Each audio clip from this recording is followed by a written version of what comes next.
या बातमीचे प्रायोजक आहेत सद्गुरू कृपा प्रोडक्शन, मॅन्युफॅक्चरर व सप्लायर्स बिल्डिंग मटेरियल्स.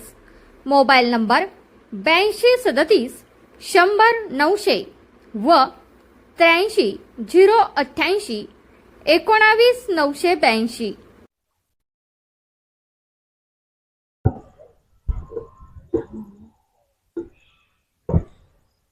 आज या अनेक गावामध्ये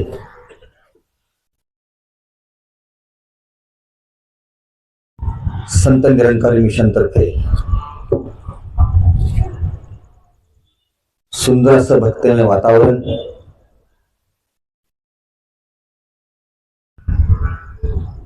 आणि या भक्तीला उधाण आलेलं असताना आमचे सेक्टर प्रमुख कुऱ्हाडेजी, नारायणगावचे मुखी वाणीजी, आमचे परम श्रद्धेय आमचे लाडके भावेकरजी, महाराष्ट्राचं लाडकं व्यक्तिमत्व, आमचे परम मित्र संजय दातेजी, विकास मांढरेजी, वाघ परिवार, आमचे सागरजी आहेत, आमचे डॉक्टर महात्मा बसले, आमचे काशीनाथ बाबा आहेत, संचालक महात्मा सेवादल शिक्षक ज्यांच्या घराच्या वास्तू फाउंडेशन स्टोनचा सत्संग होता. तुम्ही सर्व संत महात्मा आज ह्या अनेक गावामध्ये उपस्थित आहात. खरोखर हे आदर्श गाव आहे.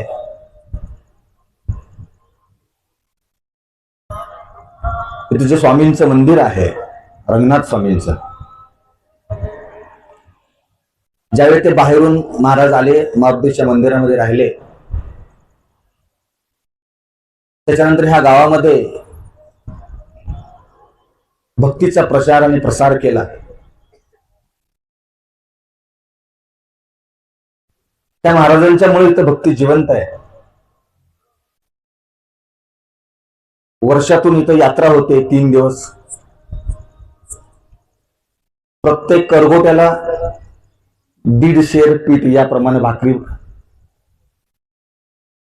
प्रत्येकाच्या घरातून मागवली जाते. मग ते नवीन जन्मलेलं मूल जर असेल तरी सुद्धा, आणि त्या भाकरीची मिरवणूक गावभर काढली जाते.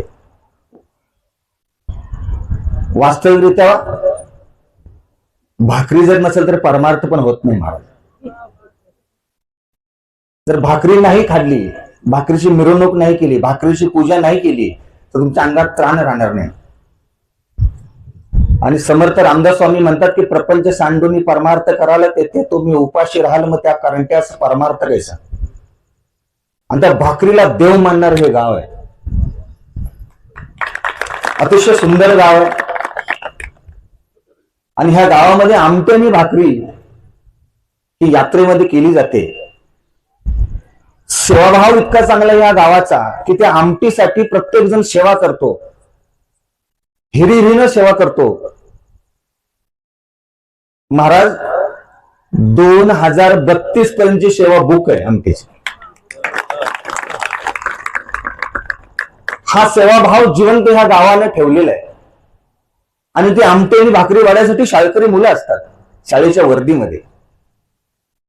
एवढं भक्तिमय म्हणजे गाव जे आहे, एवढं सुंदर गाव महाराष्ट्राच्या पाठीवरती दास पहिल्यांदा पाहतोय. आणि या गावामध्ये हा निरंकारी मिशनचा सत्संग होतोय. या सत्संगाच्या माध्यमातून प्रत्येक जीवाला हेच समजावून सांगितलं जातं. मग आजपासून सूत्रसंचालन करणाऱ्या आमच्या रुपाली वाघ बहीणजी हेच समजावून सांगत होत्या की जो देव आहे तो निर्गुण आहे, तो निराकार आहे. आणि त्या ईश्वराची प्राप्ती करणं जीवाचं मूळ कर्तव्य आहे. मग तुम्ही म्हणणार, आम्ही म्हणणार आम्ही देवपूजा करतो, पण देव पूजा करणं आणि देव प्राप्त करणं यामध्ये जमीन आणि आसमानचा फरक आहे. आमचे वाणिज्य सांगत होते की हे ज्ञान माझ्या माऊलीचं आहे, हे ज्ञान माझ्या तुकाराम महाराजांचं आहे, हे ज्ञान माझ्या एकनाथ महाराजांचं आहे. हे दिल्लीवरनं नाही आलेलं, हे इकडून दिल्लीला गेलं होतं. ते परत दिल्लीवरनं आपल्याला आले.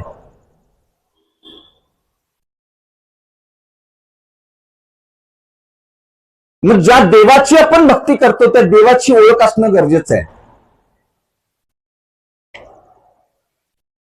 समर्थ रामदास स्वामी म्हणतात की आता वंदीन सज्जन जे परमार्थाचे अधिष्ठान जयाचेने कृपे गुह्य ज्ञान प्रगटे जनी. मी संजनांना वंदन करतोय की ज्यांच्या कृपेने हे गुह्य ज्ञान जगामध्ये प्रगट झालं. भक्ती सगळीच करतायत, पण भक्तीमध्ये भगवंत जर अधिष्ठान नसेल तर ते भक्तीच नाहीये. खरी भक्ती देव पाहण्यात आहे, आणि तुमच्या पाहण्यात जर देव नसेल तर भक्ती पाहण्यात आहे.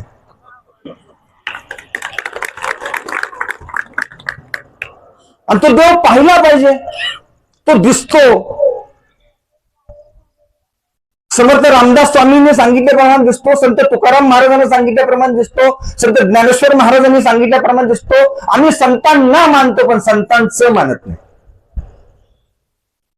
संतांना कोणी नावं ठेवत नाही, संतांच्या पालख्या करतात, संतांच्या जयंत्या साजऱ्या करतात. आपण संतांना मानतो पण संतांना मारण्यापेक्षा संतांचं मानलं पाहिजे. संतांना मानून काय होत नाही.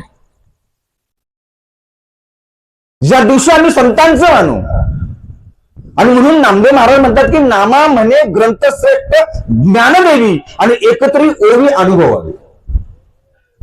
ह्या जगामधल्या सगळ्यातच मोठा श्रेष्ठ ग्रंथ जर कुठला असेल तर तो ज्ञानदेवी आहे, ज्ञानेश्वरी आहे. पण त्यातला एका जरी ओवीचा अनुभव नाही आला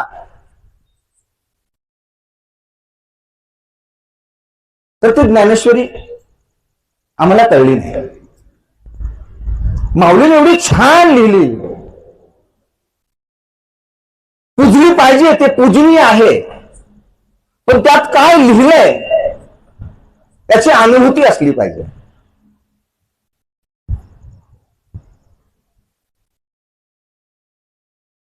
म्हणजे मी जर घरी गेलो माझ्या आणि आमच्या बहिणींना म्हटलं एक चमचाभर साखर आणा, आणि त्यांनी कागदावर जर लिहून दिलं चमचाभर साखर म्हणून, आता ते चाटलं तर गोड लागेल का हो? चमचाभर साखर आणि चमचाभर साखर शब्द हा फरक आहे.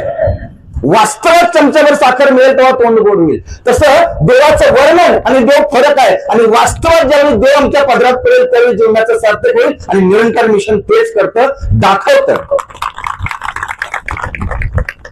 दाखवतं न दिसे डोळा तो देव दाखवू सकला, नाही एकांतीचे ज्ञान नाही फुंकू कान. तो देव दिसणं गरजेचं आहे. प्रत्येकाला वाटतं मी भक्त आहे. मंदिरात जाणं भक्ती चुकीची नाही आहे, देव पूजा करणं भक्ती चुकीची नाही आहे, पण मंदिरात जाणं फक्त जाणं हे चुकीचं आहे. जसं एखादं लहान मूल शाळेला जातं ते पहिली दुसरी तिसरी चौथी पाचवी सहावी सातवी आठवी नववी दहावी अशा स्टेप्स आहेत.